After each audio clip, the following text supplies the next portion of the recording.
Hello दोस्तों। तो हम लोग बहुत ही कम समय में भारत के भूगोल को समझते हैं टेक्निक के माध्यम से। तो सबसे पहले भूगोल, तो भारत के भूगोल को समझते हैं। तो हम देखते हैं कि भारत को हम लोग किस तरह से उसको बंटवारा कर सकते हैं। तो जैसे भारत को हम आकार और स्थिति के अनुसार उसको डिवाइड कर सकते हैं। भारत का अफवाह तंत्र यानी कि नदी, प्राकृतिक वनस्पति, वन्य प्राणी एवं संरक्षण और भारत के पड़ोसी देश। अब हम समझते हैं कि भारत आकार और स्थिति में कैसा है। तो जैसे कि भारत की स्थिति उत्तरी गोलार्ध में है।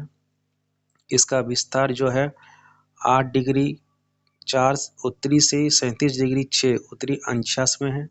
और देशांतर की बात करें तो 68 डिग्री 7 पूर्वी से 97 डिग्री 25 पूर्वी से है, ठीक ना।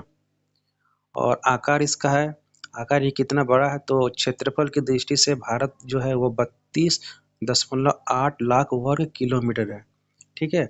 और मानक समय स्टैंडर्ड टाइम जो है उसका 82 डिग्री 30 पूर्वी, जो कि आपको उत्तर प्रदेश के मिर्जापुर से होकर गुजरती है। अब हम देखते हैं कि भारत का अफवाह तंत्र, ठीक ना।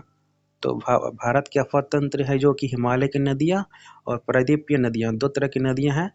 तो हिमालय की नदियाँ में कौन कौन सी आती है, तो हिमालय की नदियाँ में मुख्यतः 3 है: सिंधु नदी तंत्र, गंगा नदी तंत्र और ब्रह्मपुत्र नदी तंत्र। मतलब कि इन्हीं 3 तंत्रों से बहुत सारी नदियाँ आपस में मिलती है या फिर इनसे निकलती है। अब प्रायद्वीप नदियाँ में देखते हैं तो प्रायद्वीप नदियाँ में हमें मिलती है 3, जिसमें से मुख्यतः नर्मदा एवं तापी जो कि पश्चिम की ओर है, और गोदावरी दक्षिणी गंगा, जिसे दक्षिणी गंगा के नाम से भी जाना जाता है, और महानदी कृष्णा और कावेरी। मतलब मुख्यतः हमें इन इन कुछ नदी के बारे में हमें पढ़ना है, और इन्हीं नदियों से फिर छोटे छोटे नदियाँ निकलती है फिर आपस में मिलती है।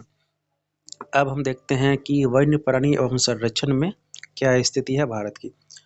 तो जैसे कि प्राणी प्रजातियां लगभग, यानी कि भारत में जो प्राणी प्रजाति हैं तो लगभग 90,000 प्राणी प्रजाति भारत में पाई जाती है। बहुत बड़ा आंकड़ा है दोस्तों ये। और भारत जीव सुरक्षा अधिनियम 1972 ये कानून है जो वन जीवन सुरक्षा से अधिनियम है 1972, ये बहुत इम्पोर्टेंट है। प्रमुख जीव जो कि शेर, बाघ, हाथी, गेंडा, ये मुख्यतः भारत में पाया जाता है। संरक्षण तो 18 जीव मंडल निचय बनाया गया है जो संरक्षण में आता है। और औषधीय पादप सर्पगंधा, नीम, तुलसी, ये भारत में मुख्यतः बहुत ज़्यादा पाए जाने वाली है और मुख्यतः है औषधि। भारत में बहुत तरह की औषधि पाई जाती है। अब हम देखते हैं कि भारत के पड़ोसी देश, ये भी काफ़ी इम्पोर्टेंट है। तो भारत के पड़ोसी देश में हम मुख्यतः देखते हैं कि उत्तर में कौन कौन से है, पूर्व में कौन है, पश्चिम में कौन है और दक्षिण में कौन है। तो उत्तर पश्चिम यानी कि उत्तर और पश्चिम के बीच में मुख्यतः 2 जो है हमारे पड़ोसी देश आता है, एक है पाकिस्तान और एक अफगानिस्तान।